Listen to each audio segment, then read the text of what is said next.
14 वर्ष रहस्य की शुरुआत। क्या आप जानते हैं, रामायण के 14 साल के वनवास की कहानी सिर्फ एक धार्मिक कथा नहीं है। ये एक ऐसा रहस्य है जो आज भी लोगों को सोचने पर मजबूर करता है।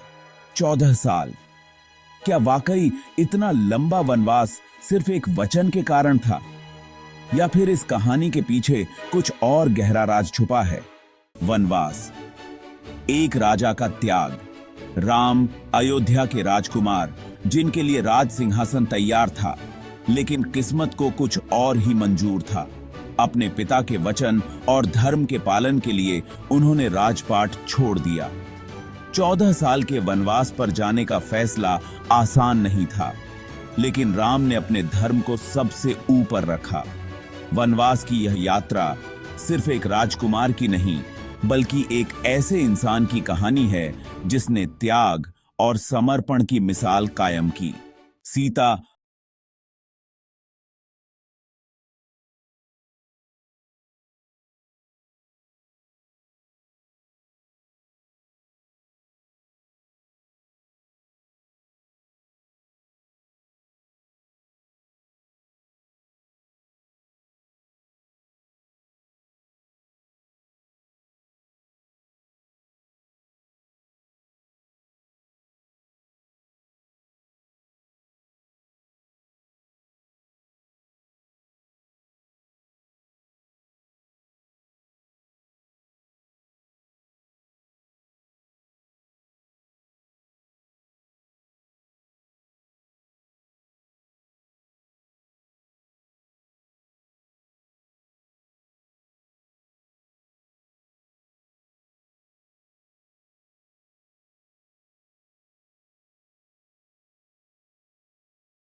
से छुपा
अद्भुत खोज।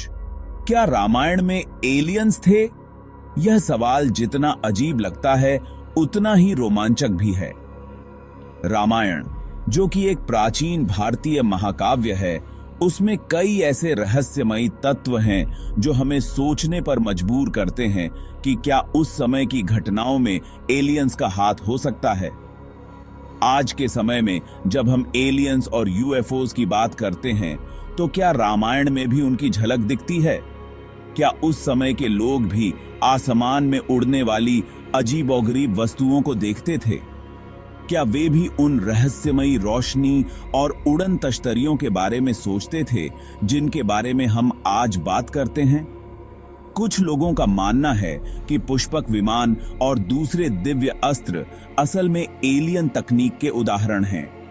पुष्पक विमान, जो कि एक उड़ने वाला रथ था, क्या वह वास्तव में एक उन्नत तकनीक का परिणाम था?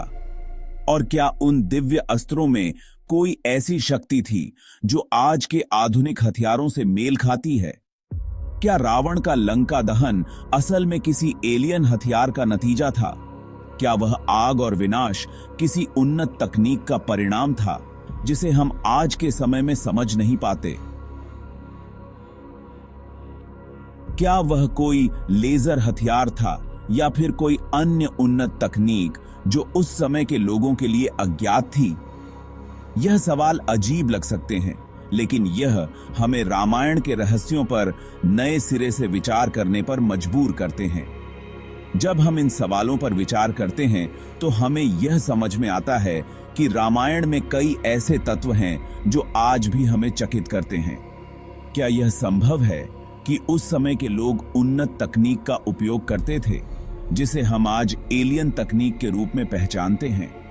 यह विचार हमें रामायण के रहस्यों को और गहराई से समझने के लिए प्रेरित करता है।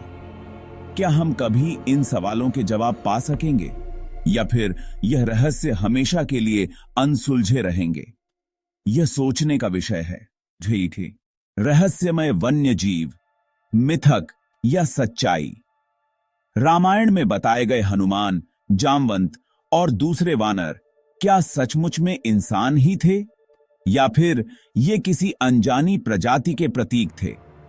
आज भी दुनिया में ऐसे जीव हैं जिनके बारे में हम ज्यादा कुछ नहीं जानते।